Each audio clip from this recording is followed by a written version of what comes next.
This is Reniel, Gail, Demi, Diane, Maiko, at Arch, tropang puno ng kalokohan at tawanan. Pero isang araw, inatasan silang gumawa ng infomercial vlog. At ang leader, si Angel Lagot. Sa gitna ng hamon, mabubuo ang kwento ng pagkakaibigan, pagtutulungan at pagmamahal sa wika.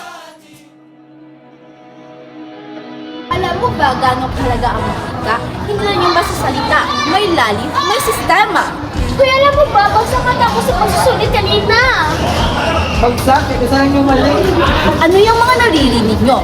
Yan ang wika. May tunog, may gamit, at ginagamit natin araw-araw upang magkaintindihan. Pero may iba't ibang palang klase ng wika. O siya, sino kaya may alam? Ay, dyan ako magaling. Gusto niyo bang malaman? Tara, samahan niyo ako. Hintay, nagkaon na ka? Ibibilim din yung cellphone na. Ano ba? Ang dali-dali.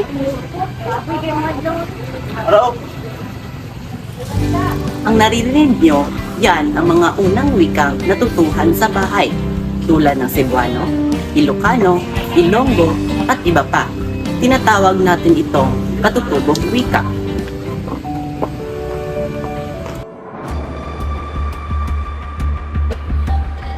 Why are you late? Sorry ma'am, narambi ko sa gate yung banan na kumalat. Then please say it in English or in Filipino. Sorry ma'am, we're late. I just got something from my father and Diane came with me. And you, Mr. Kambaya? Nagtataka ba kayo kung bakit Filipino at Ingles ang wikang ginagamit natin sa paaralan? Sapagkat ang dalawang wikang ito ay wikang opisyal ng Pilipinas at ginagamit ito sa gobyerno, paaralan at mga opisyal na dokumento. Ang wikang pambansa ng Pilipinas ay Filipino. Ito ang nagsisilbing tulay ng komunikasyon sa ating mga Pilipino. Saan mang bahagi ng bansa tayo nagmula. Correct si Ma'am. Ang wikang pambansa ay wikang kinikilala ng bansa bilang simbolo ng pagkakaisa, pagkakakilanlan at komunikasyon ng mga mamamayan. Nakapag-usapan pala ang mga pagkasalita. Tara, mas nalitang pa na. May mga tinatawag tayong gamit ang wika. Ano kaya sila? Pamili nga po ng pillows. Ito ang instrumental na gamit ang wika. Ginagamit ito para matutunan ng ating sariling pangako. Katulad ng pambili.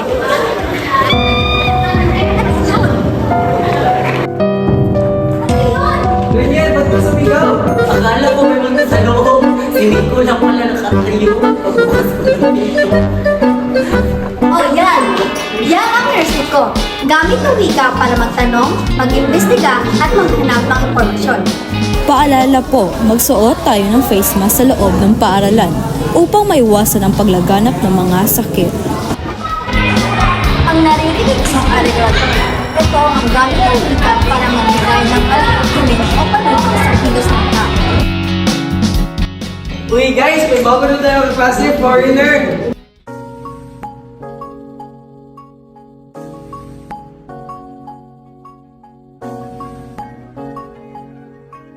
Hi everyone, I'm happy to meet you.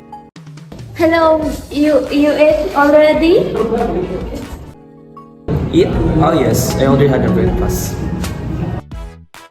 You like adobo? Very masarap food here in Pinas. Adobo? What's adobo? I don't know that. Chicken soy sauce, you try later ha?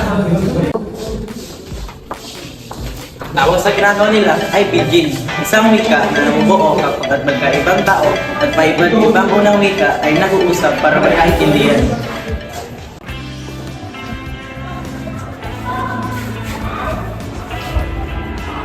Hello love, asa na ka? Pobre ka school. Ay sige, paayaw din ha. Anahon di ka niya. Love you Paul. Ang narinig nyo, yan ay dialect, variety ng wika na ginagamit ng isang partikular na lugar o rehiyon. Kaya ng Cebuano na ginagamit nila Pico at Jesely sa kanilang pang-araw-araw na usapan.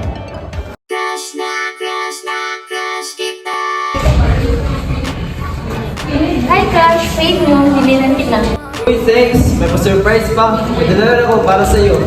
Wow, salamat Crush!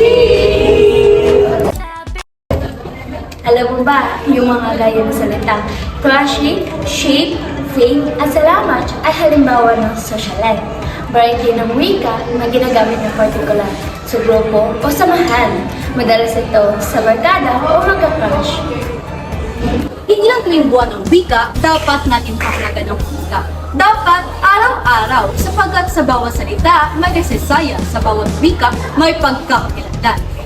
Magkaiba man ang gamit at anyo, iisa lang ang layunin nito, kundi magkakay. Mapa-Ingles, Pilipino o katulong wika man, ang importante ginagamit natin ito para magkaintindihan, kapag-isa at magmahalan. Oo nga, wala sa uri ng wika ang batayan ng talino o nalaga ng isang tao. Basta't marespeto ka, panalo ka. Ang wika ang tulay sa ating pag-unawa sa isa't isa. Ito rin ang salamin ng ating kultura at pagkatao. Kaya alagaan natin ito, gamitin at palagahan. Ligapin ang wika! Gamitin, palagahan, ipagmalaki.